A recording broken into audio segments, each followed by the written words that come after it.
Assalamualaikum warahmatullahi wabarakatuh. Bismillahirrahmanirrahim. Alhamdulillahirabbil alamin. Asyhadu an la ilaha illallah wahdahu la syarika lah. Wa asyhadu anna sayyidana Muhammadan 'abduhu wa rasuluhu la nabiyya ba'dah. Allahumma shalli 'ala sayyidina Muhammadin al-Fatih lima ughliqa wal khatim lima sabaqa. Nasirul haqqi bil haqqi al-hadi ila siratikal mustaqim wa ala alihi wa sahbihi haqqa qadrihi wa miqdarihil azim. Subhanaka la ilma lana illa ma 'allamtana innaka antal alimul hakim. Rabbana iftah bainana wa baina qaumina bil haqqi wa anta khairul fatihin. Allahumma nawwir qulubana bi nuri hidayatika wa nawwirtal arda bi nuri syamsika wa anzil bi rahmatika ya arhamar rahimin. Allahumma arzuqna fahman nabiyyin wa hifdzal mursalin wa ilhamal malaikatil muqarrabin. Rabbi zidna ilman nafi'a warzuqna fahma. Allahumma faqihna fid din wa 'allimna at-ta'wil. Allahumma ihdi qaumana wa ahlana wa jiranana wa sultanana wa umarana wa rahiyatana wa man ra'ana wa man sami'a kalama bihudaka hatta taba'una fi aqidati ahli sunnati wal jamaah wa jalasuna istiqamatan wa mahabbatan fi wajhi ahbadir rasul. Allahumma ansurna nasran aziza waftah lana fathan mubina wafdul a'da'ana khillanan kabira fadammarnahum tadmira. Walhamdulillahi rabbil alamin. Rabbi shrah lana sadrana wa yassir lana umurana wahlul 'uqdatam min alsinatina yafqahu aqwalana waj'alna waziran min ahlina wa atba'ina wa jiranina wa sultanina wa umara'ina birahmatika ya arhamar rahimin. Kita terlebih dahulu kirimkan Al-Fatihah untuk Al-Maghfurlah Akhina Al-Fadil, guru kita sekalian, Kiai Haji Jejen Zainal Abidin Bashir Ashab, yang telah wafat, yang telah dikuburkan tadi siang. Beliau salah satu dari wakil talqin Thariqah Qadiriyah Naqsyabandiyah dari Abah Alam. Al-Fatihah adalah Muhammadul Habib Sayyidina Muhammadin sallallahu alaihi wasallam wa ala alihi wa ashabihi wa azwajihi wa dhurriyyatihi wa libatil kiram wa la rahjah min masyayikhina wa syuhada ajma'in, khususan ila ruh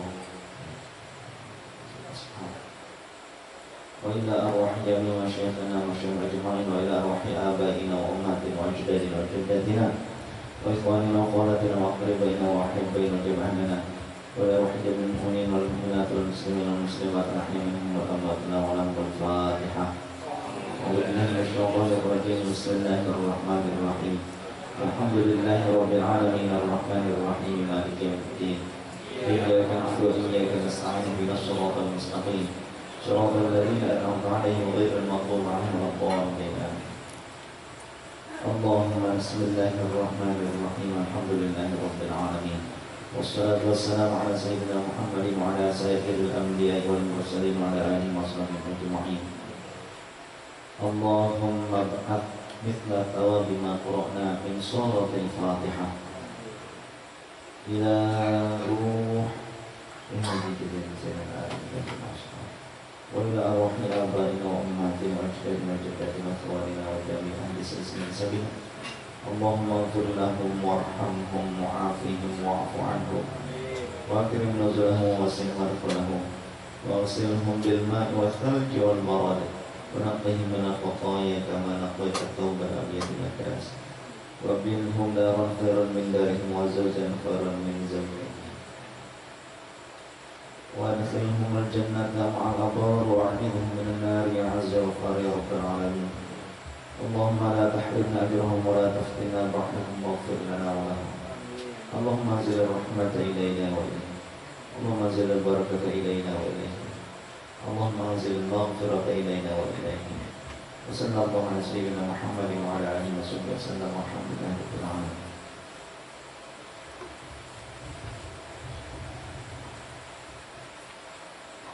Bismillahirrahmanirrahim. Wal maqalatu tsaminatu wal 20 dan maqalah yang ke-28. An Hatim Al-Asam, dari Imam Hatim Al-Asam rahimahullah, annahu sesungguhnya ia qala telah berkata, man sarrafa arba'an ila arba'in wajada jannata. Siapa saja yang mengalihkan 4 hal menuju 4 hal, maka ia akan menemukan surga. Ay man taraka arba'an wa tawajjaha ila arba'in wajada jannata. Yakni siapa saja yang meninggalkan 4 hal dan ia menuju kepada 4 hal lainnya, maka ia akan menemukan surga. Yang pertama, an-nauma ilal qabri, mengalihkan tidur menuju kuburan. Bi antara karahatan naumi, dengan meninggalkan kenyamanannya tidur, keenakannya terlalu banyak tidur.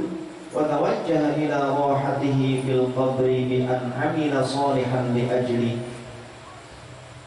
mengarahkan kenikmatan tidurnya di dalam kubur dengan cara berbuat amal-amal untuk tujuan ke kuburan. Jadi jangan memperbanyak tidur. Siapa orang yang menyedikitkan tidur diganti banyaknya tidur menjadi banyaknya ibadah. Qiraatil Quran, kemudian juga mutalaah, mengkaji kitab-kitab dari referensi guru kita. Kemudian juga mengulas pelajaran yang telah diajarkan oleh guru-guru kita, menghafalkan hadis-hadis atau dalil-dalil yang bisa membuat kita lebih mengingat Allah Subhanahu wa taala dan Rasul sallallahu alaihi wasallam.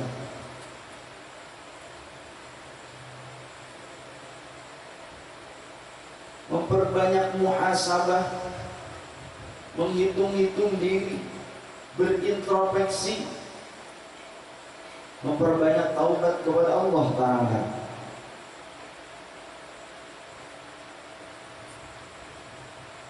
Wal fakhra ilal mizani, yang kedua, mengalihkan kebanggaan diri menuju timbangan amal. Di antara kata tawulah ala nasi bi ta'didil manaqibi, dengan meninggalkan sikap sombong terhadap manusia dengan banyak bercerita. Wa tawajjah ila amalil hasanati, dan mengarahkannya kepada melakukan amal-amal kebaikan. Li ajli ziyadatiha fil mizani, untuk tujuan menambah berat di dalam timbangan. Seyogyanya kita tidak perlu menceritakan amal kita sendiri, amal soleh kita sendiri kepada orang lain, kecuali memang dibutuhkan untuk pelajaran bagi umat. Karena Allah menyatakan di dalam Al-Quran, wa amma bi ni'mati rabbika fahaddits. Dan adapun ketika kalian mendapatkan nikmat dari Allah, maka sampaikan kepada manusia, kepada mereka atas nikmat Allah itu, sehingga mereka pun akan condong untuk mendapatkan nikmat dari Allah, rahmat dari Allah, dan juga tidak salah persepsi dengan anugerah yang Allah berikan kepada kita. Begitu pula kita tidak menjadi sombong, tidak merasa itu adalah milik kita, akan tetapi kita bercerita, ini Allah yang memilikinya, ini merupakan anugerah Allah, ini merupakan ujian dari Allah berupa nikmat kepada kita. Karena bila ditimbang dengan hak kita untuk mendapatkan anugerah itu, tidaklah sebanding rahmat Allah tersebut. Karena terlalu banyak dosa yang kita timbun, terlalu banyak dosa yang telah kita lakukan, sehingga tidaklah layak bagiku untuk mendapatkan nikmat ini. Akan tetapi ini semata-mata hanya kasih sayang Allah Ta'ala. Begitu. Ketika ada kehebatan atau anugerah kelebihan-kelebihan yang Allah berikan kepada kita. Tidak perlu kita banyak bercerita tentang kelebihan-kelebihan itu, tidak perlu. Justru kita harus senantiasa menimbang bahwa diri kita ini terlalu banyak kurangnya, terlalu banyak kesalahannya, terlalu banyak kelemahannya. Jangan terlalu banyak menceritakan, aku loh seperti ini, aku loh seperti ini, dengan kebaikan-kebaikan yang pernah dilakukan. Tidak usah seperti itu, karena itu pun merupakan anugerah dari Allah. Andai kata Allah tidak memberikan anugerah itu, maka kita tidak akan mampu melakukan amal soleh tersebut. Adapun ada sahabat kita yang bertanya kepada saya, lantas bagaimana dengan orang-orang yang tadinya bermaksiat, kemudian ia mendapatkan hidayah dan taufik? Padahal seseorang yang tidak mendapatkan hidayah dan taufik itu merupakan siksaan bagi mereka yang berdosa. Tapi kenapa banyak juga ada sebagian orang yang setelah berdosa mendapatkan hidayah dan taufik? Jawabannya adalah, yang pertama itu hak prerogatif Allah. Yahdillahu bihi man yasha. Allah berhak untuk memberikan hidayah kepada siapapun yang Allah kehendaki. Tidak akan ada yang mampu menahan menolaknya. Bahkan seluruh makhluk menolak itu. Kalau Allah berkehendak untuk berikan hidayah, maka sudah Pak, jadilah menjadi baik orang tersebut. Selain daripada hak prerogatif Allah, hidayah Allah, taufik dan inayah itu pun Allah berikan kepada orang yang berdosa kemudian dia menjadi baik. Bisa jadi itu adalah hasil dari doa orang lain. Maka ketika kita mendapatkan kebaikan, jangan kita terlena. Bisa jadi ketika kita tidur lelap, nikmat, kemudian kita bersenda gurau dengan nikmat, bisa jadi pada saat itu ada lisan-lisan yang suci, lisan-lisan yang bersih, kolbu-kolbu yang suci, kolbu-kolbu yang bersih, yang mendoakan orang lain termasuk kita. Bisa jadi di setiap ba'da sholat ada orang yang setiap ba'da sholatnya, atau di setiap doanya, di seluruh doanya, bukan hanya ba'da sholat saja, di dalam sholatnya, kemudian di doa-doa yang lainnya, yang orang tersebut ternyata banyak bermunajat kepada Allah, yang ternyata bisa jadi doanya itu ia tidak memikirkan sendiri, tapi selalu memintakan untuk keberkahan orang lain, termasuk kita yang di sekelilingnya. Ia berdoa dengan kalimat Allahumma ij'alna wa auladana wa dzurriyyatana wa talamidana wa ahlana wa adiyafana wa ashabana wa zawjatana wa man sa'ala bi du'ail khair wa jami'a jiratana wa jami'a jamatina wa jami'a li qaryatina hadhihi wa jami'a li baladina Indonesia wa jami'a li baladina Palestin wa jami'a li baladina Yaman wa jami'a li baladina Misri wa jami'a li baladina Suriati wa jami'al mu'minin wal mu'minat wal muslimin wal muslimat ij'alna wa iyyahum min ahli al-amn wa ahli al-khair wa ahli sa'adah wa ahli barakah wa ahli taqwa wa ahli tawbah wa ahli khairat wa ahli ibadah wa ahli dzikri wa ahli salawati ala nabi wa ahli salati fil jama'ah wa talabil ilmi wa ahli salamah wa ahli sunnati wal jamaah wa la taj'alna wa iyyahum min ahli syarri wa min ahli dhalal wa min ahli dhairi wa min ahli jahli wa min ahli firqatin wa bi wasyati wa mutazalati wal kharji innaka ala kulli syai'in qadir. Bisa jadi di sekeliling kita ada orang-orang yang berdoa minta kepada Allah seperti itu. Allahumma ij'alna, ya Allah jadikanlah kami, wa auladana, dan anak-anak keturunan kami, wa dzurriyyatana, dan dzurriyyah kami, keturunan kami, Allah, wa talamidana, dan murid-murid kami, Allah, wa ahlana, dan keluarga kami, Allah, wa jiranana, dan tetangga-tetangga kami, Allah, wa adiyafana, dan tamu-tamu kami, Allah, wa man sa'ala bi du'ail khair, bagi orang yang meminta doa kebaikan kepada kami, yang datang meminta didoakan kepada kami, Allah, dan seluruh jamaah kami, Allah, seluruh orang menzarahi kami, Allah, yang datang mengunjungi kami, dan orang yang mendoakan kebaikan bagi kami, dan bagi orang-orang yang mencintai kami, bagi istri kami, bagi suami kami, pasangan kami, bagi guru-guru kami, bagi sultan-sultan kami, pemimpin-pemimpin kami, bagi ahli kota kami, bagi ahli negeri kami, khususnya Indonesia, negeri Palestina, dan ahli seluruh negeri Palestina, seluruh ahli Mesir, seluruh ahli Suriah, seluruh ahli Irak, seluruh ahli negeri muslim, dan seluruh kaum muslimin wal muslimat. Jadikanlah kami dan mereka ya Allah dari ahli ilmu dan ahli kebaikan, wa ahli sa'adah dan ahli kebahagiaan ya Allah, wa ahli barakah dan ahli keberkahan ya Allah, wa ahli taqwa, jadikan kami menjadi orang yang ahli bertakwa ya Allah, wa ahli taubah, jadikan kami dan mereka menjadi orang-orang yang ahli bertaubat ya Allah, wa ahli khairat, dan jadikan kami dan mereka menjadi ahli kebaikan, wa ahli ibadah,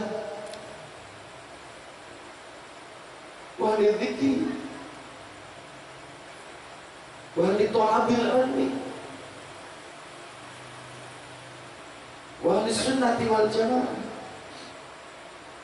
Dan jangan kau jadikan kami dan mereka min ahli syarri, dari ahli keburukan ya Allah, wa min ahli dhairi, dan ahli keluputan ya Allah, wa min ahli dhalal, dan dari orang-orang yang ahli kesesatan ya Allah, wa min ahli jahdi, dan ahli kebodohan.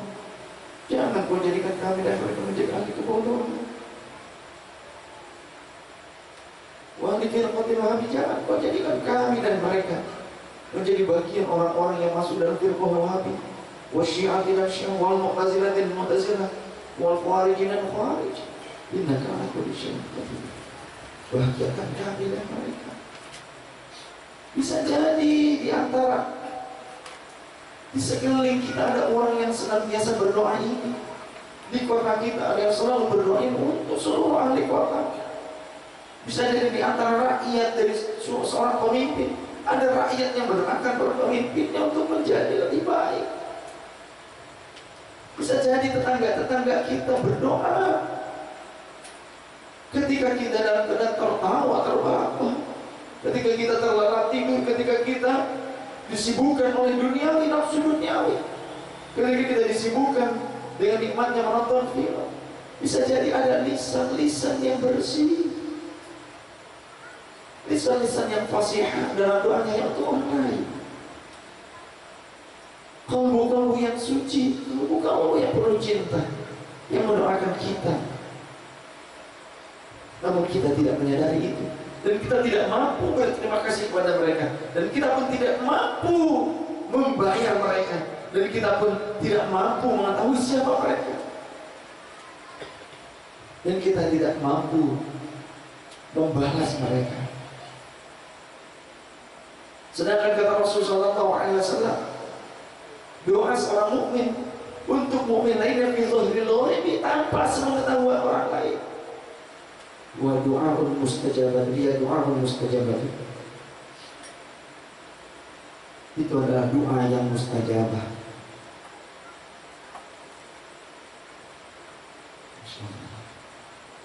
Cuma seringkali kita terlena, seolah-olah kesuksesan itu adalah hasil daripada kita sendiri, ada campur tangan orang lain. Kita sukses menjadi pejabat, kita sukses menjadi orang nomor satu, kita sukses menjadi orang kaya, kita sukses menjadi orang yang berpengaruh, kita sukses punya pejabat, punya jabatan, kita sukses punya sesuatu,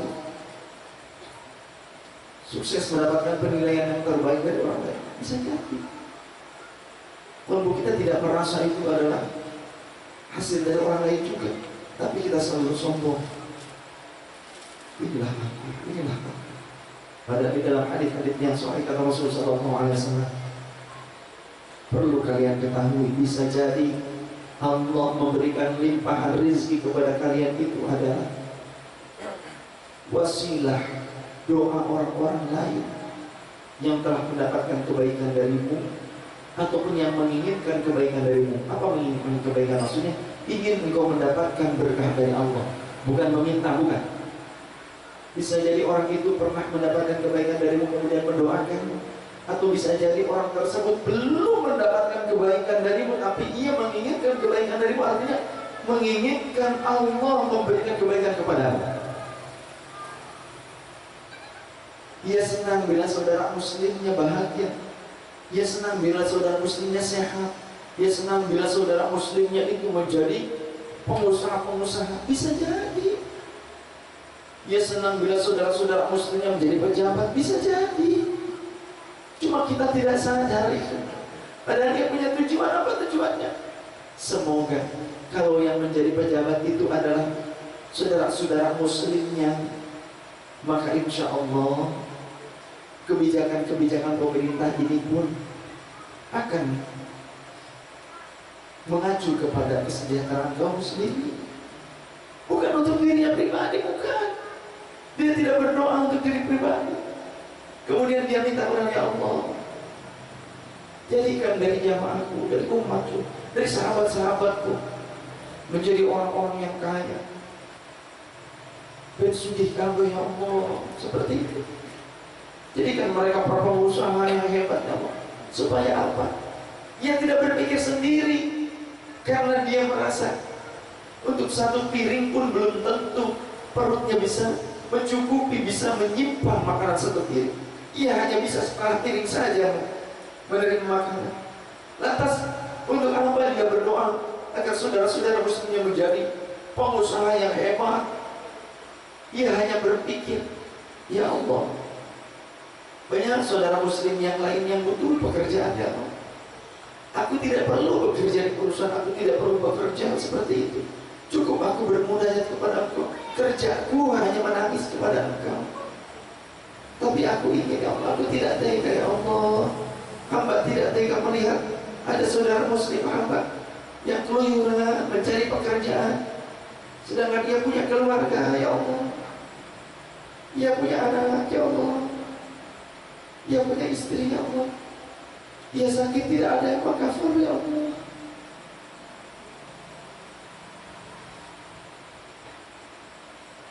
Ini yang dapat hamba lakukan, ini yang dapat hamba upayakan. Hamba yang ingin meminta kepada Engkau. Engkau memberi kesehatan, Engkau memberi kekayaan ya Allah. Berikan orang itu kemuliaan, berikan dia jaminan kesehatan ya Allah. Ternyata ada orang-orang yang berdoakan kita hanya untuk itu.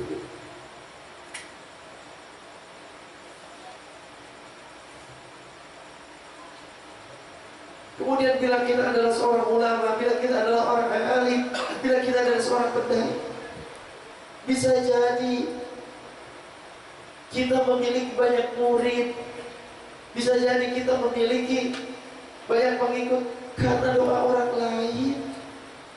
Yang pada saat kita ceramah ada orang yang berdoa dengan lisannya dan kalbu yang penuh keikhlasan. Ya Allah, tolonglah para ulama Ahlussunnah wal Jamaah, tolonglah mereka, orang-orang yang berjuang di jalan-Mu ya Allah. Tolong mereka, sejahterakan mereka. Ternyata ada orang lain yang berdoa untuk kita. Yang bisa jadi ternyata kita pernah hasud, dan selama ini kita hasud kepada orang yang mendoakan itu. Selama ini kita dengki, kita iri kepada orang yang mendoakan itu. Padahal yang mendoakan itu pun selalu mengajak umat, wahai umat, silahkan kamu ngaji ke orang itu. Dia ulama, dia orang alim. Ternyata dia itu hasad kepada orang yang mendoakannya. Bisa jadi ternyata banyaknya murid kepada kita itu bisa jadi itu hasil dari doa orang lain.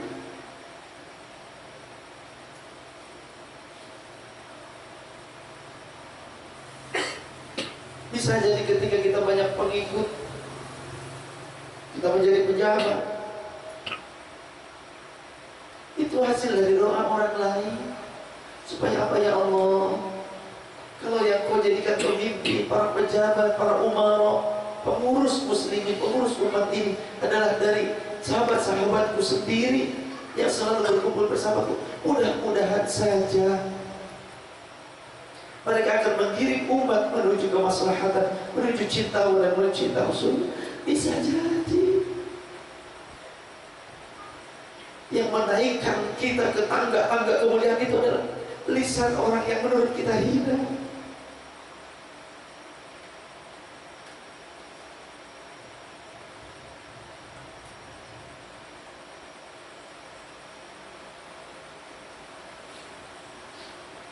Apa yang perlu kita banggakan?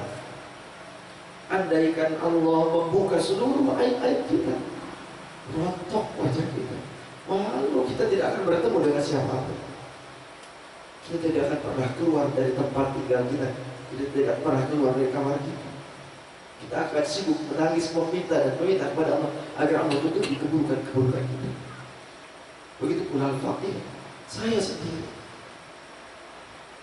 Andai bukan karena Allah yang menutupi keburukan-keburukan saya, belum tentu Anda mau sekarang berhadapan dengan saya, mendengar nasihat-nasihat saya. Belum tentu. Bisa jadi orang yang datang kepada saya, bertemu dengan saya, akan meludahi saya, saking bencinya dengan keburukan yang Allah buka. Bisa jadi. Jangankan keburukan yang dibuka, fitnah saja yang fitnah terjadi, orang bisa benci, apalagi kenyataan keburukan yang kita lakukan. Allah buka sebuka-bukanya. Masya Allah, na'udzubillah. Allahumma astur uyubana fid dunya wal akhirah. Allahumma astur uyubana fid dunya wal akhirah. Allahumma astur uyubana fid dunya wal akhirah. Berahmatika ya arhamar rahimin.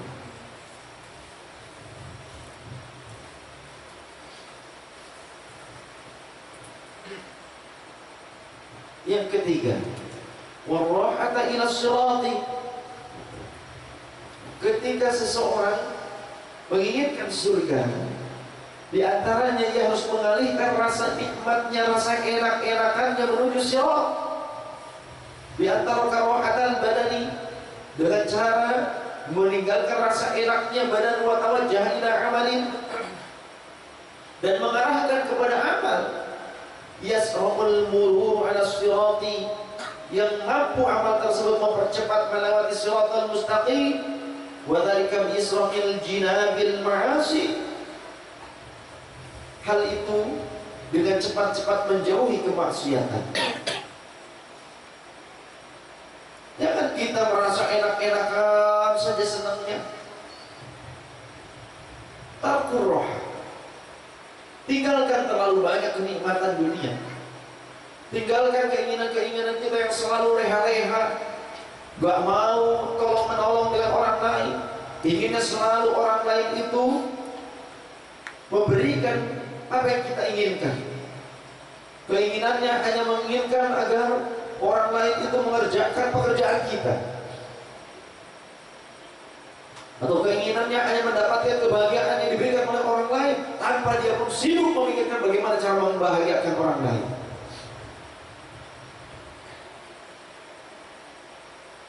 Keinginannya hanya terus berpikir bagaimana caranya ia mendapatkan pemberian dari orang lain, tanpa dia sibuk berpikir bagaimana dan sebanyak apa ia akan memberi kepada orang lain.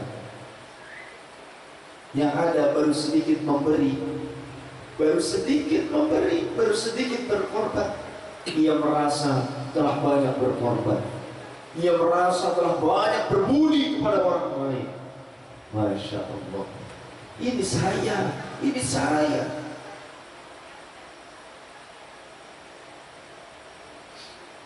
Wasyahwata ilal jannati, dan mengalihkan hawa nafsu menuju surga.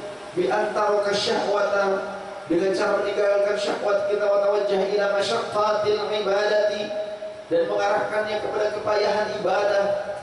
Ibadah walaupun dengan penuh kepayahan itu harus ditempuh, karena sesungguhnya seseorang yang mulia itu tidak dilahirkan, tidak dibesarkan dari kenikmatan-kenikmatan belaka. Orang-orang besar itu ternyata muncul hasil daripada pendidikan-pendidikan yang memayahkan dirinya, ditempa dengan pendidikan-pendidikan masyaqqat. Orang besar tidak akan muncul dari kenikmatan istana, tapi banyak orang yang mengisi istana muncul dari kepayahan-kepayahan di rakyat biasa.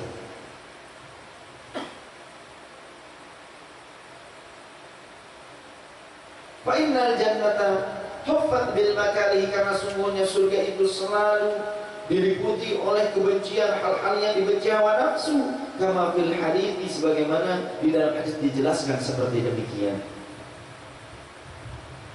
Wal maqalatut tasi'at wal ishruna, dan maqalah yang ke-29, Al-Hamid Al-Lafat rahimahullah annahu qala, sungguhnya beliau berkata, arba'atun minal umuri talabnaha fi arba'atin, ada 4 perkara yang kami mencarinya pada 4 jalan, minal masalik fa akhtana tarqaha, lalu kami keliru jalannya, ayatil kal umuril arba'ah, yakni 4 perkara itu. Wajadnaha fi arba'atin ukhra, maka kami mendapatinya di tempat-tempat yang lain, minal masaliki, yakni jalan yang lain. Yang pertama, talabnal ghina, kami mencari kekayaan selama ini, ay al-yasar, yakni kemudahan, fil mali, dalam harta, fawajadnahu, lalu kami menemukannya, al-ghina, yakni kekayaan itu, fil qanaati, di dalam qanaah. Selama ini kami mencari kekayaan di dalam harta kami, ternyata kami mampu mendapatkan kekayaan itu pada qanaah. Qanaah ay fil ridha bil qismati, yakni pada kerelaan dengan pembagian dari Allah Ta'ala, bagian yang Allah telah tetapkan untuk kita, wa fi sukunil qalbi, dan dalam ketenteraman jiwa, inda adabil maklufati, tatkala tidak ada sesuatu yang dijadikan keantengan hati, tatkala tidak ada yang mampu membentengi kolbu, tidak ada yang mampu menenteramkan jiwa. Banyak orang yang selama ini berburu harta, tapi ternyata ia tidak mampu tenang, malah semakin resah dengan hartanya. Tapi ketika orang ini qanaah, yang membagi-bagikan hartanya untuk kepentingan-kepentingan ibadah orang lain, maka di situ ternyata dia mendapatkan ketenangan dan kebahagiaan. Orang mengumpulkan saldo semakin banyak, ternyata ribuh dengan itu semua, berupaya untuk memiliki usaha-usaha yang hebat, tapi ternyata malah memusingkan dia. Tapi ia dapatkan ketenangan ketika dia hidup apa adanya, ketika dia tidak memiliki perasaan dan prasangka bahwa harta itu miliknya, dia bisa tenang. Tapi ketika selalu berprasangka bahwa itu adalah miliknya, mobil atau lain sebagainya, selalu diliputi oleh rasa was-was. Aduh bagaimana, aduh bagaimana, aduh bagaimana. Was-was, berteman dengan orang lain, nanti takut dimintain. Berteman dengan orang ini, nanti takut dimintain, begitu.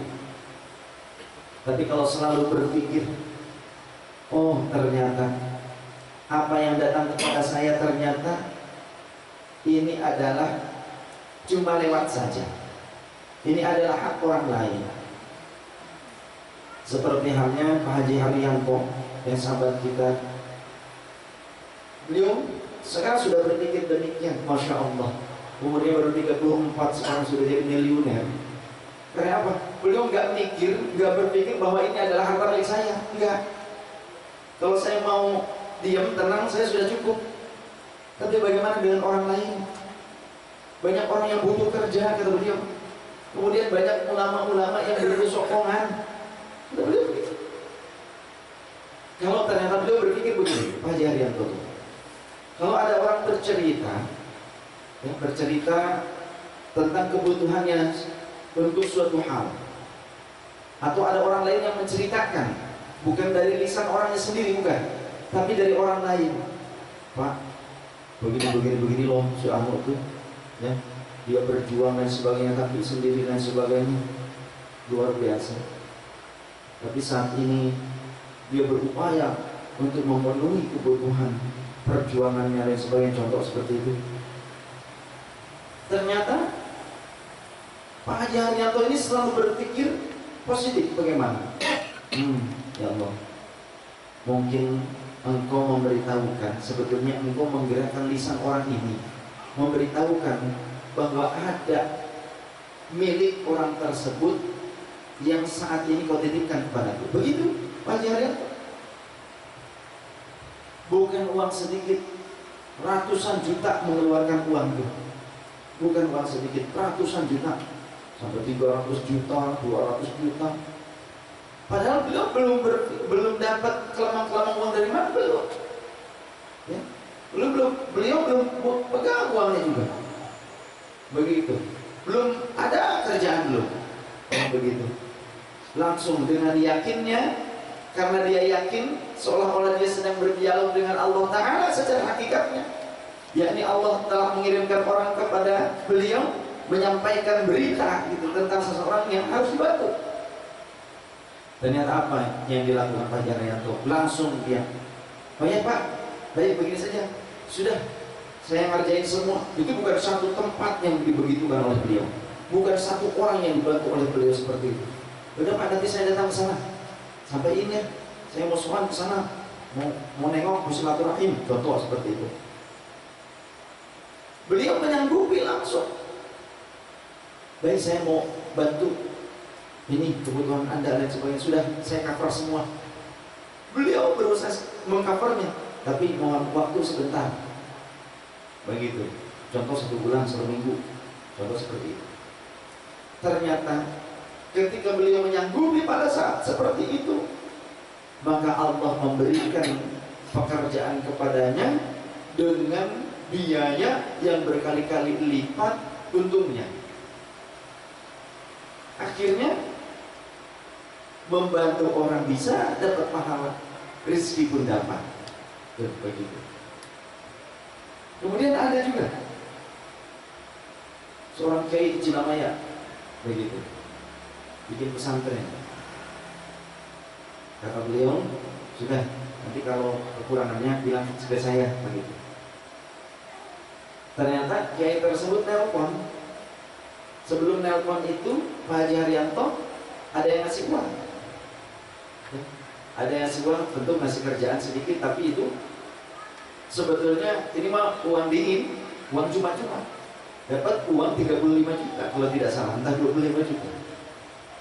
Tiba-tiba nelpon, dia lagi ngomong sama Pak Sulaiman kalau nggak salah ya, sama jamaahnya juga, sama tangan kanannya. Ini duit siapa ya? Duit siapa ya? Beliau nggak merasa itu duitnya sendiri. Padahal jelas-jelas orang hasilnya gede ya. Cuma dia berpikir ini pasti bukan hak saya. Pak Sulaiman, ini punya siapa? Tiba-tiba ada yang nelpon, Pak Haji, ini kekurangannya 25 juta lagi, alhamdulillah sudah beres katanya pesantren. Tapi kurang 25 lagi ke material. Tuh, Masya Allah, pas katanya begitu. Jadi seperti itu. Jadi ternyata itu bukan uang kita, itu uang orang lain. Cuma kita diberikan kesempatan oleh Allah untuk beribadah. Dilewatin doang ibadah. Coba Allah Ta'ala gimana gak sayang sama kita, betul tidak? Kita gak apa-apa, istilahnya dilewatin doang. Itu ternyata ibadah. Karena apa? Syukur. Andaikan Allah tidak memberikan kesempatan kita ibadah bagaimana, walaupun banyak harta. Banyak harta, tapi ibadahnya sedikit, poya-poyanya yang banyak. Buat hal-hal yang di luar ibadah, yang lebih gede. Organ lebih gede ya. Ibadah sedikit, atau yang lain sebagainya. Contoh seperti itu. Hal yang sia-sia gede biayanya, tapi senang hati, ikhlas begitu. Tapi ibadah berat kayaknya. Itu syaitan di dalam diri kita yang selalu menghasut kita, menghasut nafsu. Maka jangan dituruti. Inna syaitana kana ikhwan syayatin. Inna syaitana kana aduwwun mubin. Sesungguhnya syaitan itu merupakan musuh yang nyata. Jangan diikuti. Wa talabna ar-rahata ay zawal al-masyaqqati. Kami mencari kepuasan, yakni hilangnya kesusahan, filtarwati, di dalam kekayaan, dalam keadaan kaya. Ay kathratil mali, yakni banyaknya harta. Fawajadnaha fi qillatil mali, tapi ternyata kami mendapatinya di dalam kesedikitan harta. Banyak orang yang ternyata mencari kepuasan itu dengan banyaknya harta, tapi ternyata kepuasan itu sudah lebih dulu dimiliki oleh orang-orang yang sedikit hartanya. Banyak kan yang seperti itu. Orang yang sedikit, orang yang kaya, makannya harus ditimbang, penyakit ini, penyakit itu, wah susah ya. Tapi orang yang miskin tidur nyenyak, orang kaya susah tidur nyenyak. Contoh begitu. Orang miskin biasa saja, santai dimanapun tidur rasa bodoh. Makan biasa saja. Paling penyakitnya salah teri, nyeri beteng ya. Nak masuk angin paling juga. Nah, masuk angin, salah teri, nyeri beteng gitu. Baruh panon, nah gitu ya. Udur buntu paling juga ya. Muruk kusunu. Oh. Tapi orang-orang kaya makanan harus ditimbang, padahal kaya, penyakitnya aneh-aneh. Ada yang kista, kanker. Tuh, paling orang-orang seperti saya mah, ya, rorombeheun perpecahan antar suku. Suku na barulah kurang paling juga nya begitu.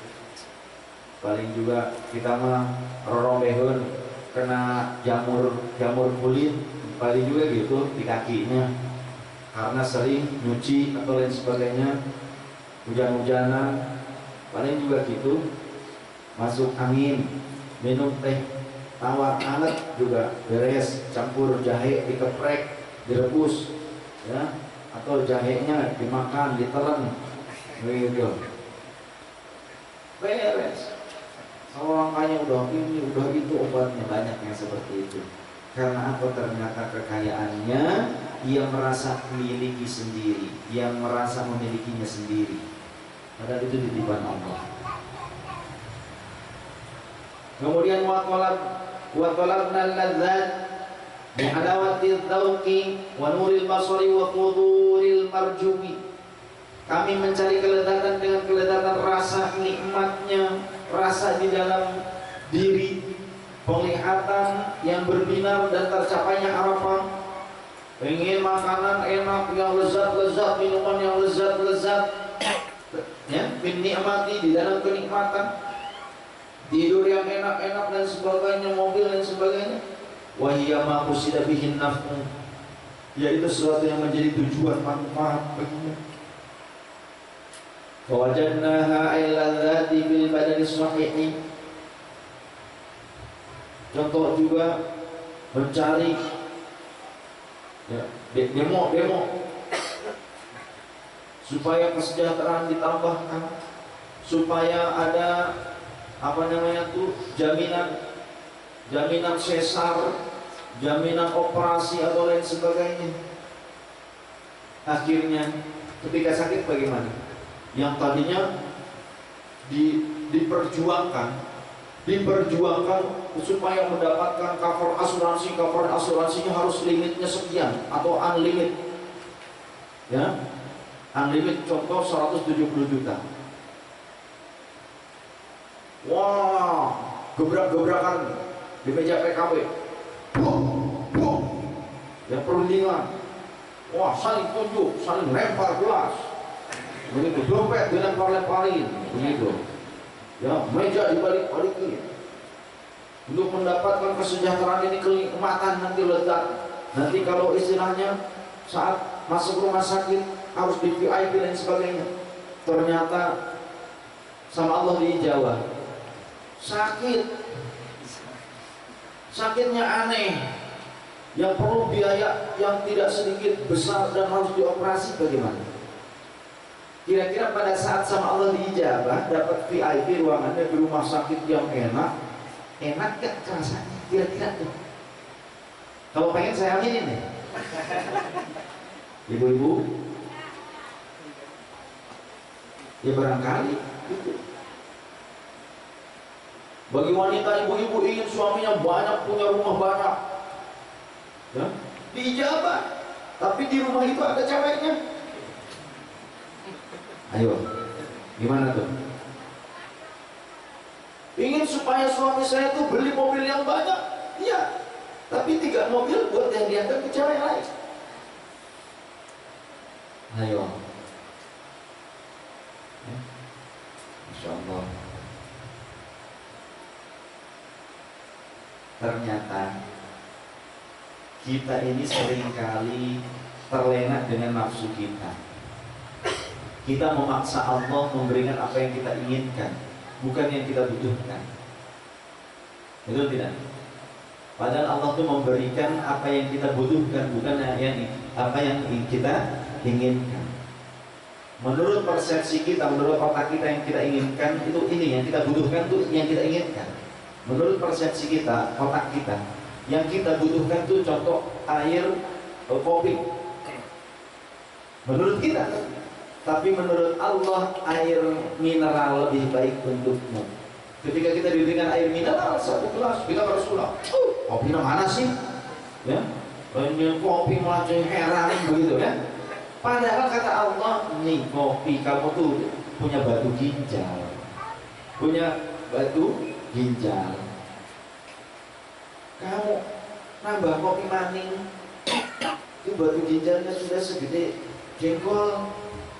Ya, contoh seperti itu. Kamu kan darah tinggi, aku kasih yang kamu butuhkan. Kamu kan pokoknya pengen minum, sudah betul kan? Kamu pengen minum. Ya ini tak kasih air minum yang lebih bermanfaat, yang lebih kamu butuhkan. Cuma seringkali kita harus sudah. Ini saya. Masyaallah, astagfirullahaladzim. Astagfirullah, datang mengampuni kita ya Allah. Ternyata fawajadnaha alladzati bil badani sahih. Ternyata kami menemukan kelezatan itu dalam tubuh yang sehat, bukan pada asuransi yang selama ini atau cover perusahaan yang selama ini kita gontok-gontokan. Ya, yang selama ini kita gontok-gontokan ini itu dan sebagainya, temponya dikasih sakit, riweuh, anak kering, ya, istri nonton tehong, ampun, masya Allah. Ternyata bagaimana? Coba tanya sama orang yang di cover asuransi, tapi anak-anaknya semua, istrinya atau semua sekeluarga gantian masuk rumah sakit. Nikmatan mana antara di cover rumah sakit sama nggak sakit sama sekali? Mendingan merdeka. Betul tidak? Paling masuk angin. Gampang. Itu.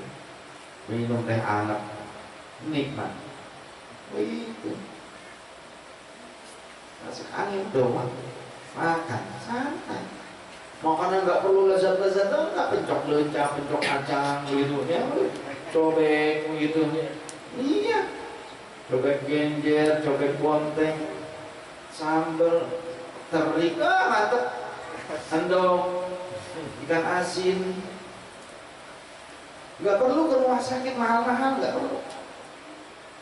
Tapi makanan enak-enak, rumah sakitnya enak lagi juga. Enak sih di rumah sakit. Menurut yang nunggu.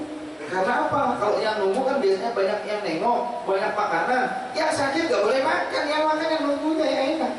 Makanya dulu saya zaman dulu sebelum nikah saya senang kalau menjagain orang sakit. Saya tuh paling senang, saya paling betah di rumah sakit. Saya tuh sering ke rumah sakit, tapi ngemitan orang yang sakit, kepake banget. Kepake banget. Karena kan kalau makanan terlalu numpuk dan gak bagus di rumah sakit, betul nggak? Busuk.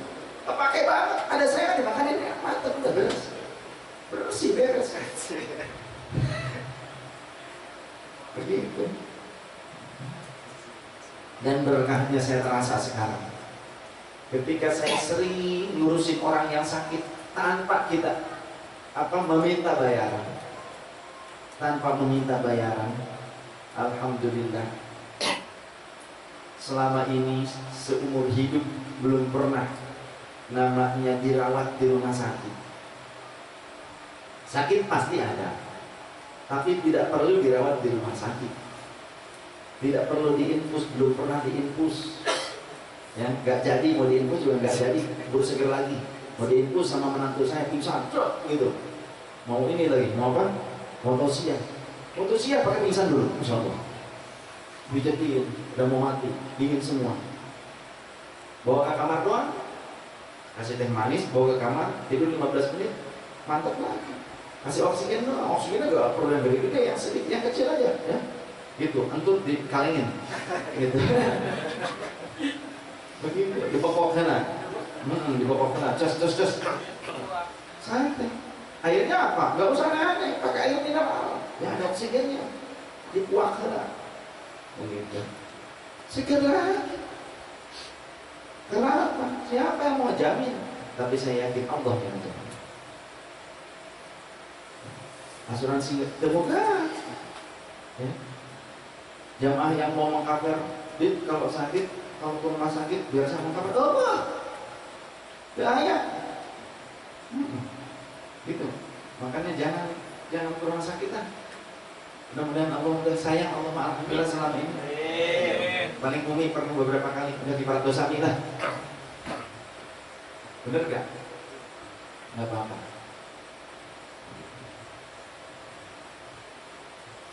Mudah-mudahan juga sakitnya kita apapun yang terjadi itu jadi kifarat dosa. Amin ya Allah ya Rabbal alamin. Jadi yang penting badan sehat. Wa talabna al-ilma fi batnin syab'in, dan kami mencari ilmu dalam keadaan perut kenyang. Wajadnahu fi batnin ja'in, lalu ternyata kami menemukan ilmu itu dalam keadaan perut yang lapar. Wa fi nuskhatin, dan dalam suatu naskah. Wa talabna rizqa fil ardi, dan kami mencari rizki di bumi. Wajadnahu fis samai, ternyata kami mendapatkannya di langit. Ay maksuman fis samai, yakni dijatahkan dari langit. Banyak orang selalu berpikir kalau mau cerdas, kalau mau hafalannya kuat, ininya nih makanannya harus yang wah bagus-bagus nih. Ternyata dikalahkan oleh orang-orang yang sering puasa. Santri-santri yang makannya enak aja di pesantren kalah sama santri yang kelaparan tiap hari selama 8 tahun. Kali santri yang makannya telur lain sebagainya kalah, yang tadi makannya 3 kali sehari sampai 4 kali sehari kalah. Padahal santri itu banyak uangnya, orang tuanya juga ada. Kalah sama santri yang gak pernah diperhatikan oleh orang tuanya karena gak mau diperhatikan. Dia ingin menjajal keyakinannya, yang makannya sehari hanya 1.000 rupiah. Dan itu terjadi ternyata di dunia yang nyata. Sore orek tempe buat maghrib, jam 10-nya tumis kacang. Hampir di seluruh hari dalam 8 tahun, hampir. Paling coba makan enaknya hari Idul Fitri, Idul Adha, dan hari Tasyrik. Serta kalau dibawa sama tamu keluar-luar. Ada santri yang begini, ada kan? Ada santri yang seperti itu. Ini cerita, kisah nyata. Tidak tahu siapa. Saya pernah dengar ceritanya, pernah baca komiknya. Ternyata santri-santri yang kaya-kaya, yang orang tuanya kaya, pengusaha dan sebagainya, malah ilmu di pesantrennya itu gak manfaat, gak karuan sekarang. Banyak nyantri lama, tapi waktu pesantrennya gak beres, terlalu kenyang, banyak tidurnya, banyak ngobrolnya. Kalah sama santri yang jarang tidur, jarang makan, dan jarang ngobrol. Yang pandangan wajahnya, matanya itu jarang dinaikkan ke atas, yang selalu berjalan dengan cara menunduk. Saking gak ada tenaga buat mendengangkan kepala gitu, menengadahkan kepala, gak ada tenaga, ngelapes gitu. Kan kalau golek gitu kan. Tapi kalau goleknya mantap, wah gitu. Tapi goleknya yang kuruk-kuruk, kurus-kurus begini. Oh, begitu.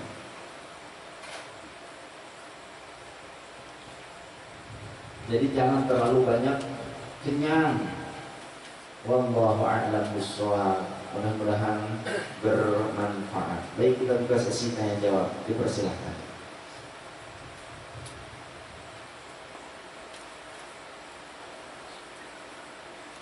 Akhwat, kalau ada yang mau bertanya silahkan. Silahkan, yang mau bertanya silahkan.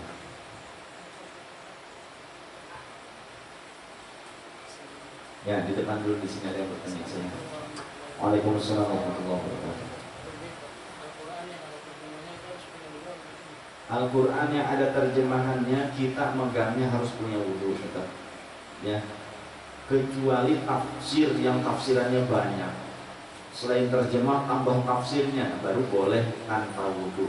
Kalau lebih banyak tafsirnya dibandingkan khat mushafnya, begitu. Jadi kalau yang terjemahan yang biasa-biasa ada itu masih harus punya wudhu.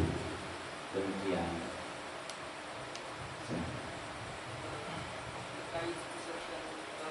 Kematian yang tapi mati itu secara mutilasi itu gimana cara pengkafanannya, dan seandainya itu proses bagian-bagian tubuh itu misalkan hilang misalkan seminggu itu proses pemakamannya gimana? Baik. Mayat yang dimutilasi bagaimana pengkafanannya? Seperti biasa dimandikan, dikafankan, kalau masih bisa disusun urutan tubuhnya ya disusun. Kemudian yang hilang bagaimana? Ini dikubur dulu. Ternyata seminggu lagi ketemu bagian badan yang hilang, bagian tubuhnya, maka cukup yang ditemukan itu dimandikan, begitu ya, dimandikan, disolati, kemudian dikuburkan di liang lahat yang sama, seperti itu. Seperti itu. Iya nggak apa, atau nggak bertingkat pun, pokoknya digali sampai kelihatan, satuin lagi, itu nggak masalah. Bertingkat-tingkat nggak masalah, nggak harus nanti dibuka lagi kapan, nggak usah. Cukup dalam satu kuburan itu dikubur. Terus yang disatu itu maksudnya dijahit gitu, yang terpotong gitu ya? Boleh dijahit, boleh tidak pun tidak apa-apa. Silakan, yang lain di luar, mau tanya. Assalamualaikum. Ya, waalaikumsalam warahmatullahi wabarakatuh.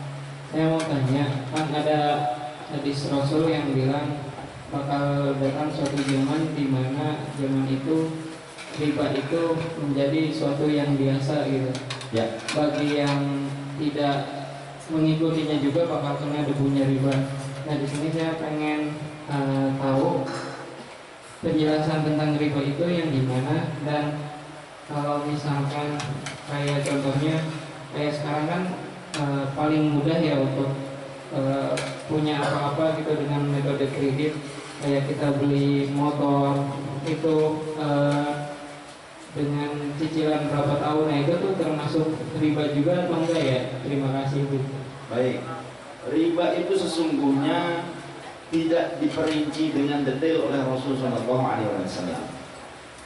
Ya, Rasul tidak memperinci riba dengan detail, ya kan? Kita belum pernah kan mendapatkan penjelasan langsung dari Rasulullah tentang detail-detailnya riba, belum kan? Cuma beberapa bentuk riba saja yang oleh Rasulullah SAW dijelaskan. Beberapa bentuk riba saja. Bagaimana di akhir zaman? Ya, memang sulit. Memang sulit. Contoh bentuk riba yang terjadi di masyarakat. Peminjaman uang yang meminjamkannya meminta pada saat akad minta dilebihkan nanti pada saat pembayaran. Itu sudah jadi riba. Meminjamkan uang dengan meminta difuduli amwali, dengan meminta kelebihan harta, kelebihan bayaran, itu sudah bentuk riba. Contoh seperti itu, minta 20% begitu, itu riba.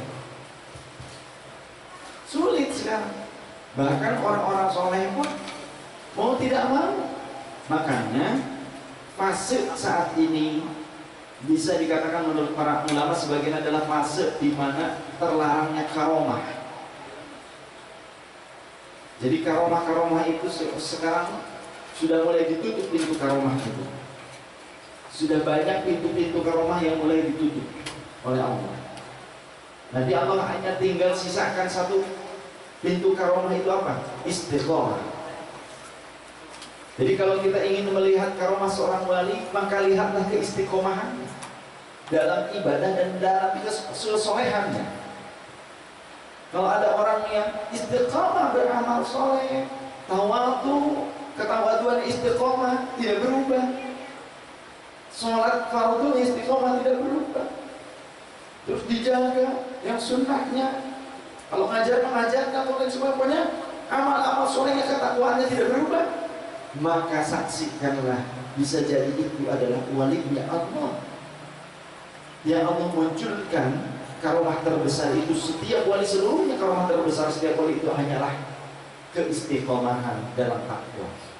Tidak ada karomah terbesar selain istiqomah dalam takwa, sehingga wali-wali itu seringkali tidak menyadari adanya karomah muncul dari dirinya. Banyak wali-wali yang tidak sadar bahwa telah muncul karomah dari dirinya. Ia menyangka bahwa orang saya mau banyak dosa begitu saja. Berpikirnya sama seperti itu. Dan ternyata itu pun memang harus terjadi. Saat ini sekarang apa-apa harus dengan sistem perbankan. Yang perbankan itu ternyata campur baur di dalamnya. Satu sisi nyimpan uang, tapi di sisi lain uangnya digunakan untuk membackup atau mendanai usaha-usaha yang berbau maksiat, karaokean mesum, kan begitu. Dewi Langit, Dewi Langit, saya nggak nyebutin yang Cikarang nggak, Dewi Langit. Contoh seperti itu. BA AB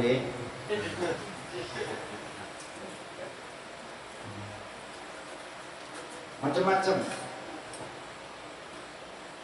Kemudian juga sekarang sudah mulai ada Sumedang, Kesindah,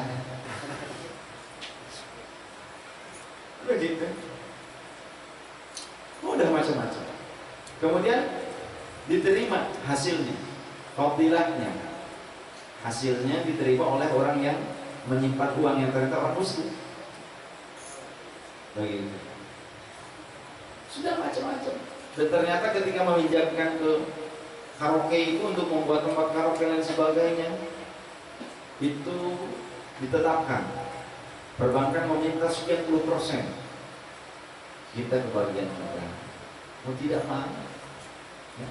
Kemudian kita mau ambil rumah dan semuanya, sudah banyak yang sistem riba, banyak yang sistem riba. Yang bagaimana kita butuh, tapi ternyata perbankan itu memberikan labanya, ya, dia menetapkan laba, bukan memberikan, menetapkan labanya itu tidak jelas. Di awal sudah diberitahukan 2 tahun pertama flat, selebihnya nanti bisa jadi kami akan menaikkan tanpa pemberitahuan. Nah itu sudah dibayar, tidak flat. Nah kalau flat beda. Di awal kita jual beli rumah, kemudian harganya disepakati sekian, DP sekian, per bulannya sekian, flat 15 tahun, tidak berubah. Nah kalau itu insya Allah ada baksa. Tapi kalau ternyata diberitahukan di awal 2 tahun pertama flat, nanti kami tidak memberitahukan, pokoknya tiba-tiba naik. Nah sebetulnya pada dasarnya itu sudah masuk riba. Tapi sulit bagi kita. Kita cari company, perbankan, perusahaan yang mau mengcover atau mau berjual beli dengan cara kredit tanpa menaikkan laba atau suku bunga tiba-tiba, begitu. Pokoknya kita cari yang flat itu susah ternyata. Betul ya? Ada pun ada, tapi kita tidak masuk ke dalam persyaratan itu. Kita mau tinggal di mana? Contoh seperti itu. Semakin lama semakin mahal. Akhirnya mau tidak mau sudah diambil. Banyak hal seperti itu. Tiba-tiba 2 tahun kemudian uang yang masuk 30%-nya hilang, diambil karena untuk menutupi suku bunga yang naik, menutupi laba yang tiba-tiba dinaikkan oleh mereka. Uang kita 30%, saldonya berkurang, saldo yang sudah masuk itu. Masya Allah. Sampai sebegitunya, Pak. Nah, ini kan berarti ada sistem riba di sini. Perbankan merugikan nasabah.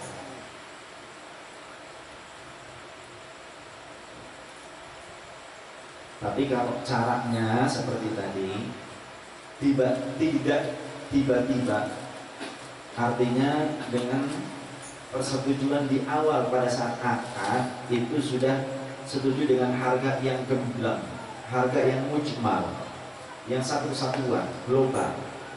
Sudah fix harganya sekian, DP-nya sekian, membayarnya per bulan sekian, administrasi sekian, sudah, pokoknya tidak ada penambahan yang lain. Nah, baru di situ itu la ba'sa, tidak mengapa. Nah, insyaallah. Demikian mungkin penjelasannya. Bahkan kata ada suatu keterangan al-bai'u karriba. Kalau tidak salah ini makalatnya Rasul juga ya. Kalau tidak salah Allah Rasulullah. Jual beli itu hampir sama dengan riba. Sehingga juga dalam kitab fikih ini juga diambil. Dalam usul fikih ini juga dijadikan sebagai makalah al-bai'u karriba.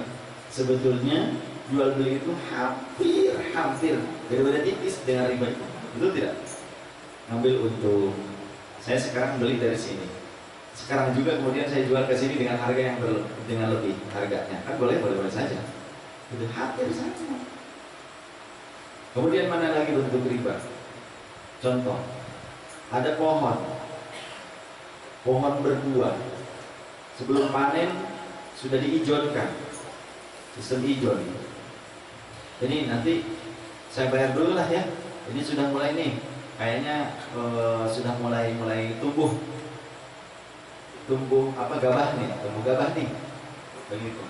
Udah, ini jangan dijual ke siapa-siapa ya, jualnya ke saya nih, saya bayar sekarang sekian, begitu. Nanti sisanya nanti. Nah, itu tidak boleh. Membeli suatu perkara yang belum jelas, belum tampak, belum jelas. Kemudian juga yang online tapi ternyata tidak sesuai. Ya, menjual fotonya dibagus-bagusin, pakai Photoshop dibagus-bagusin, direka-reka. Akhirnya yang mau beli tertipu akhirnya. Nah, maka yang menjual ini yang haram, menjual ini yang dosa. Dia telah berlaku riba. Seperti itu, sama, menipu, tidak sesuai, sama saja seperti itu. Dan yang lainnya, insyaallah kita akan bahas nanti. Allah a'lam. Baik, di sini di dalam ada pertanyaan, silakan. Tadi siapa? Waalaikumsalam warahmatullahi wabarakatuh. Jadi saya mau tanya, untuk akidah kita itu, kita meyakini itu Ahlussunnah wal Jamaah. Yang seperti apa sih akidah Ahlussunnah wal Jamaah yang sebenar-benarnya, dan apa bedanya dengan akidah orang-orang Khawarij itu? Baik. Terus sebelum saya jawab dulu, saya tambahin yang tadi. Berjual beli dengan dua harga. Alas ini untuk saya pribadi, terserah kalau yang lain, ulama yang lain mungkin ada, terserah. Tapi saya pribadi, saya tidak menghendaki ada jual beli dengan dua harga. Satu produk tapi dua harga. Kalau kredit segini, kalau cash segini, saya tidak menghendaki itu. Saya pribadi ya, ini saya pribadi. Saya mengambil dari beberapa guru juga, keterangan dari beberapa guru. Seperti itu. Kalau mau sistemnya silahkan boleh cash atau boleh kredit, tapi harga tetapkan di akad itu pertama, dalam akad itu satu harga.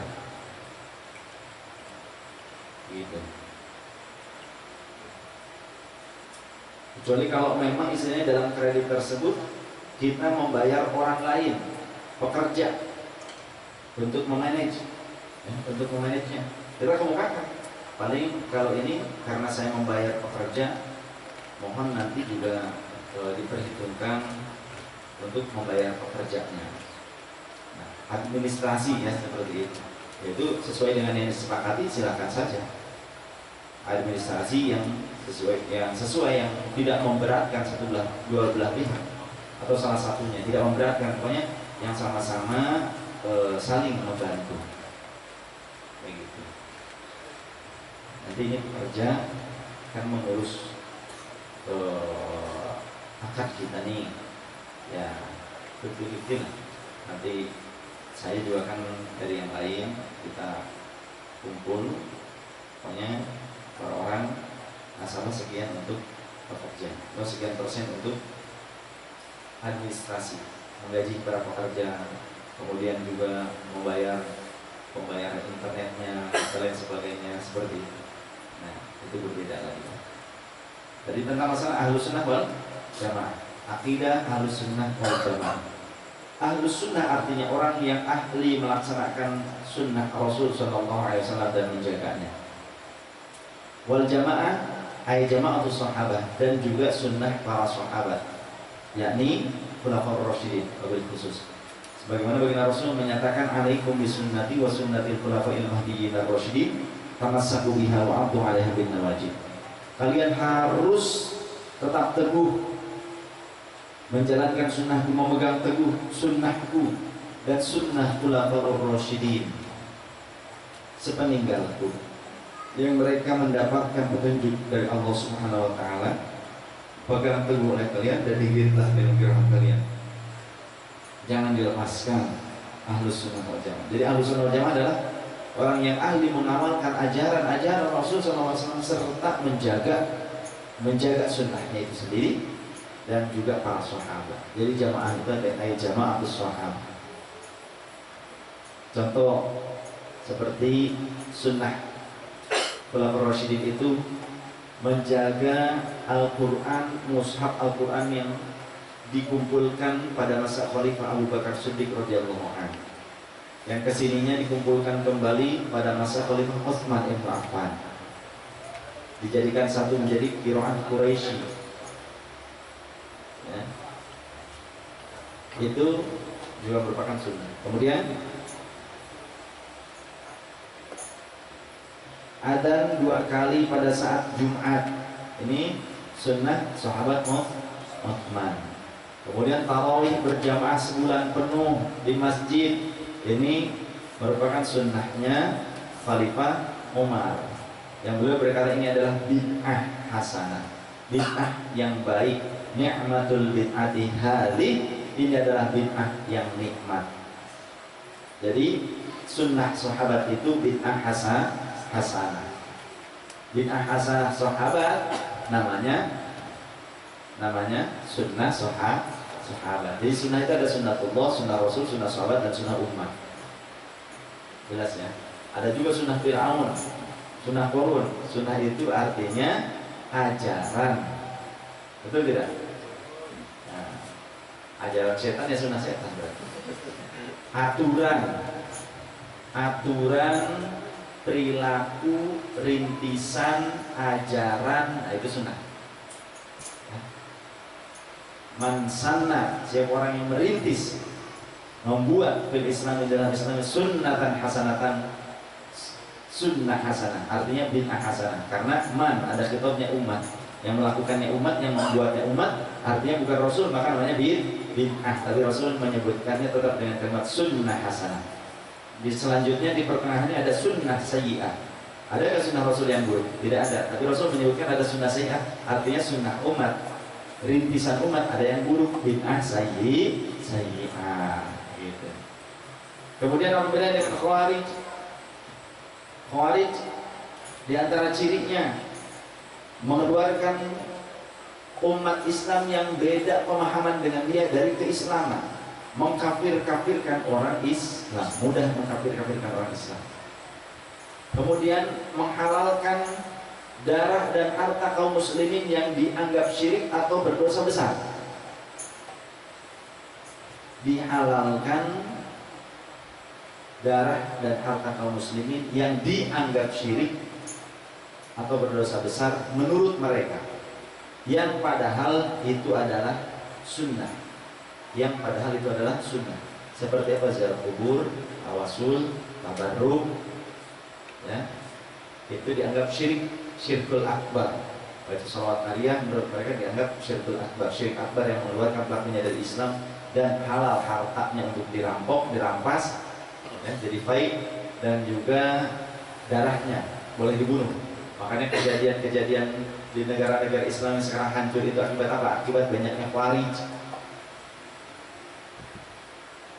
Orang-orang dibunuh, tumpahkan darahnya, orang ziarah dibunuh, pemakamannya dibom, hancur-hancurkan. Nah itu ciri-ciri Khawarij. Kemudian Khawarij mengkafirkan orang yang malas sholat walaupun masih meyakini wajibnya sholat. Nah kalau Ahlus Sunnah tidak. Ada orang yang lambat sholatnya, tapi masih meyakini dia itu berdosa karena meninggalkan sholat, atau dia masih meyakini wajib sholat itu, maka jangan dikafirkan, dia fasik, yaitu muslim yang banyak dosa, yang berdosa besar. Gitu aja kalau Ahlus Sunnah. Tapi kalau Khawarij itu langsung kafir. Dan Khawarij memperbolehkan mendustakan sebagian ajaran agama Islam. Ya. Hadis-hadis yang bertentangan dengan amaliyah dia atau dengan akidah dia, iktikad dia, itu akan dihapuskan. Berani mengingkari hadis yang tidak dia sukai. Itu cirinya.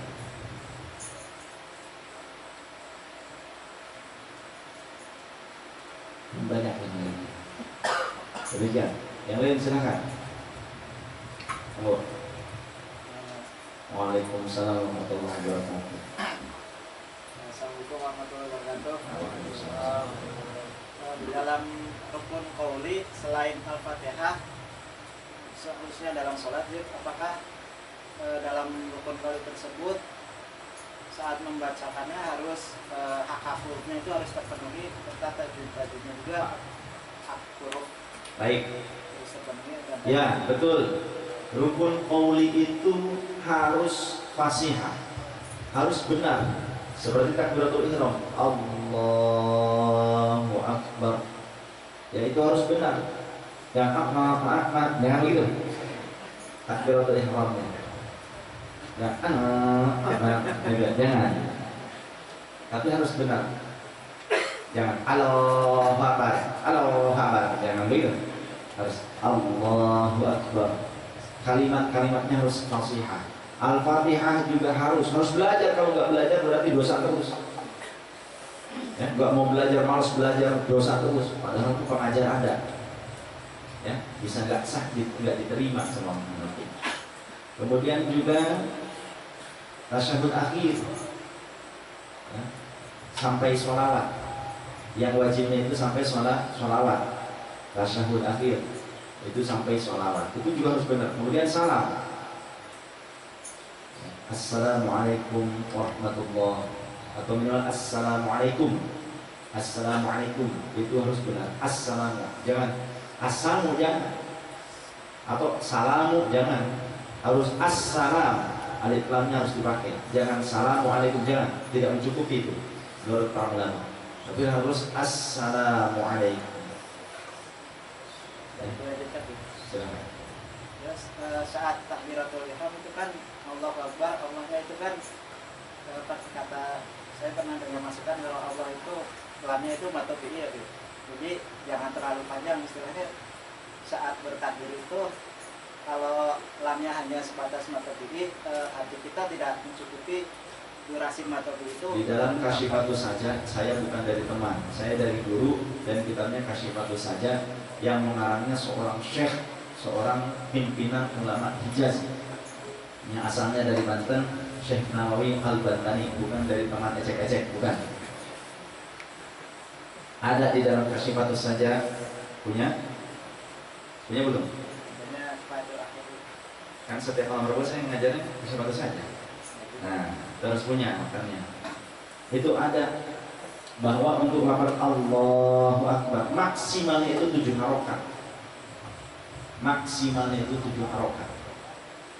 Seorang ahli tafsir, beliau itu ahli Quran, ahli hadis, kemudian ahli fikih, ahli tasawuf, yang pernah menjadi pimpinan ulama Hijaz di Makkah, asli dari Banten, Syekh Muhammad An-Nawawi Al-Bantani, bukan Imam An-Nawawi. Kalau Imam An-Nawawi itu pengarang Al-Majmu' Syarh Muhadzab itu tahun 700-an Hijriah, itu jauh. Menurut beliau dalam Kasyifatus saja, maksimalnya pembacaan lafaz Allahu Akbar itu 7 harokat maksimalnya, maka jangan lebih dari itu. Kalau kurang dari itu bagus, selama mencukupi niat, selama mencukupi niat. Demikian. Satu lagi nih, Ya. terus di dalam masalah wudhu. Nah ini kalau pada saat tausiah jangan biasakan pertanyaan 3 ya pada saat tausiah. Akhirnya bikin malam, orang lain pada pengen nanya lagi. Kalau pada saat ngaji ini nggak masalah. Tapi pada saat acara besar, maulidan gitu tausiah, per orang pertanyaannya 3, per orang pertanyaannya 4. Waduh, sekalian aja satu buku. Ngabisin orang, satu yang nanya jawabannya udah ngabisin orang, apalagi kalau nanya tolong diberitahukan tentang tata cara sholat dari mulai wudhu sampai akhir dan sebagainya. Satu pertanyaan, apalagi nanyanya 3 lagi satu orang. Satu pertanyaan saja sudah mencukupi dari jam 8 sampai jam 11 harusnya begitu. Atau dari jam 11 malam beres-beres jam 2 malam begitu. Itu selesai tuh. Terus praktek-prakteknya. Makanya ngajinya jangan sekali, ngajinya harus lanjut. Karena ternyata pada saat tausiah maulidan atau Isra Mi'raj yang lainnya ada juga praktek sholat, itu tidak. Makanya bersambunglah terus istiqomah dalam talabul ilmi bersama Ahbabur Rasul. Insya Allah akan mendapatkan ilmu yang bersambung. Silahkan yang ketiga, bolehlah. Terakhir ini loh. Jadi kalau ada yang mau marah sama dia ya. Silahkan. Dalam masalah wudhu saat membasuh ini mengusap kepala, apakah mencukupi saat hanya sebatas ini doang? Ya, jadi di dalam mazhab Syafi'i, dan Maliki kalau tidak salah, itu mencukupi sebagian dari tempat jadinya rambut di kepala. Entah depan, tengah, pokoknya samping, itu yang tempat, bukan cabang tapi ya, yang samping itu samping sebelah sini artinya, kanan, kiri, belakang. Itu yang tempat jadinya rambut. Itu boleh, cukup. Jadi penafsirannya ba'dun. Jadi mengusap kepala itu penafsirannya ba'du ra'sihi. Mengusap sebagian dari anggota kepala, bagian tempat jadinya rambut.